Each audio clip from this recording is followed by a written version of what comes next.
installée dans une maison typique de la banlieue de L.A. Charlotte Lowe est une maman des plus classiques, elle couvre sa fille et est très amoureuse de son Britannique de mari.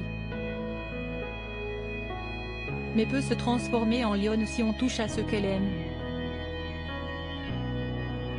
Hunter Moore, propriétaire du site de Revenge Porn, porno divulgation en français, isagny.com, en a fait l'expérience. En janvier 2012, la fille de Charlotte, Kayla, découvre que des photos d'elle, nue, qu'elle avait dissimulées dans la boîte mail de son ordinateur et n'avait jamais envoyées à personne, sont en accès libre sur le site de Moore, accompagnés de liens menant à ses réseaux sociaux. La jeune fille qui aspire à devenir actrice voit le monde s'écrouler sous ses pieds. Pire, elle reçoit insultes et messages scabreux de tout le pays. Elle se confie alors à sa mère, qui décide de l'aider à faire disparaître les malheureuses photos. Ma fille était dévastée et avait l'impression que sa vie était ruinée.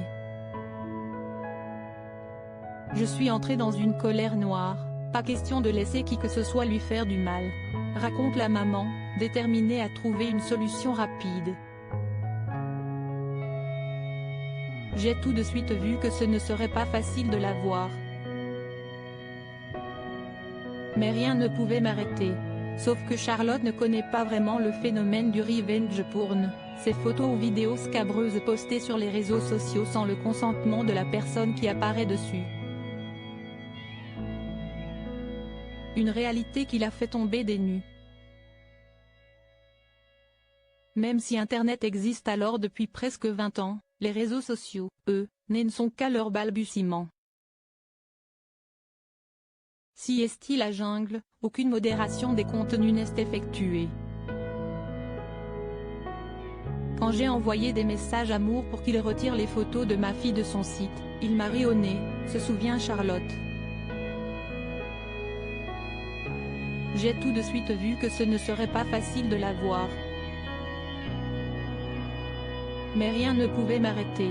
Comme je me suis vite rendu compte qu'il me serait impossible de faire retirer les photos de Kayla en m'adressant directement à lui, j'ai commencé à contacter d'autres victimes de isagny.com. Comme afin de monter un dossier et de pouvoir me tourner vers les autorités compétentes, poursuit-elle. J'en ai trouvé une quarantaine, avec qui je me suis liée d'amitié. Le combat pour aider ma fille devenait une croisade qui allait sauver d'autres femmes. Charlotte a été critiquée, harcelée, insultée, Hunter Moore ayant divulgué son adresse et son téléphone sur les réseaux sauf que demander l'interdiction du site était impossible tant qu'il ne contrevenait pas à la loi.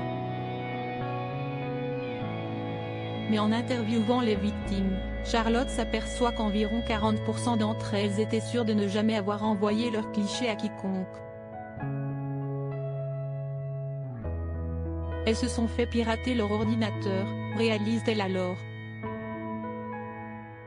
Or le hacking est interdit et passible de prison.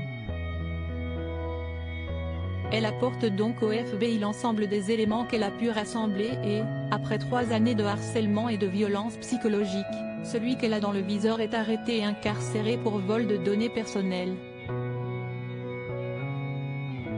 Charlotte a été critiquée, harcelée, insultée, Hunter Moore ayant divulgué son adresse et son téléphone sur les réseaux. Elle a également été poursuivie par les fans du ruineur de vie professionnelle, comme il aimait à se définir. Mais elle n'a jamais lâché, l'honneur de ma fille était en jeu.